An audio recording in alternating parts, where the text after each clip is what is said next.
Now, in this video, we'll start working with the application level tracing. By default, as we know, the tracing is disabled for the web application. But if I want, I can go to web.config and inside system.web, I can add a tracing tag, and inside that I can enable it for the complete application.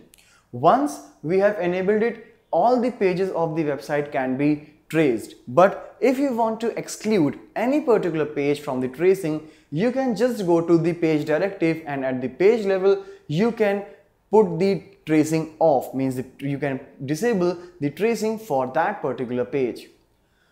During the creation of a website, you should keep this tracing enabled so that it will give you the complete information whatever is going on behind the scene. And once you are done, you can just disable it again. So let's see the practical implementation of application level tracing and see how we can put the trace information for the complete website.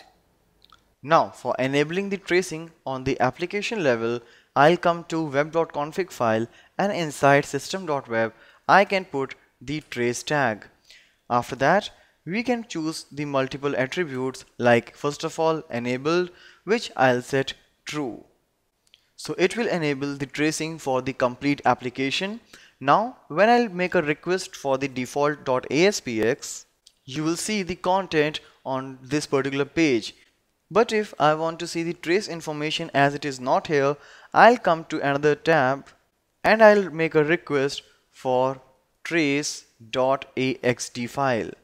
So when I'll execute, you can see the trace information out here. Like when I made a request, it is for the default.aspx. Here the status code is 200, that is okay, and the verb means what I was doing, it was a get request. Similarly, you can also make the post put request as well. So if you want to see the descriptive information, as we were getting that in the page level tracing, so you will click on the view details page. So it will show you the complete information for the particular page. Similarly, you can see the information for the different requests which you have made. If you want to clear it, you can just click here for making it clear. Now here you can see remaining 10. That means you can trace up to 10 requests which you are making. Like for example, if I'll refresh this particular page, this is one request. So when I'll refresh it, you can see first request was for the default.aspx, and then we made a request for this trace information. So this is how you can see the trace information for all the different pages. Like for example, if I'll make a request for default2 now, again I'll come here for making the request for trace.axd. So it will show you the information for default2 as well. If you will click on view details, it will show you. Now as you can see, the remaining requests are here for 6. So if I want to increase the number of requests, or if you want to manage that, I'll come here again in the trace tag and will say request limit, which is 10 for by default. I can set it to 20 or up to any other number. If you want to see the trace information in a particular page itself, as we were doing earlier, you can come to page output is equal to true.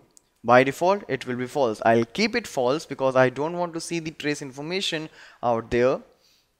So it will show you the trace information in the separate page that we are requesting, that is trace.axd.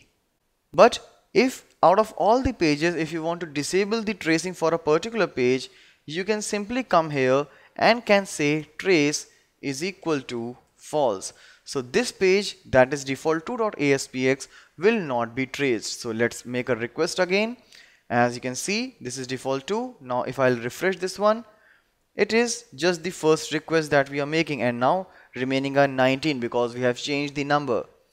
So if I am making the request for default2, there will be no change for no information for this default2 request. But definitely if I'll make a request for this default.aspx and I'll come here to refresh, you see this default.aspx information is added out here.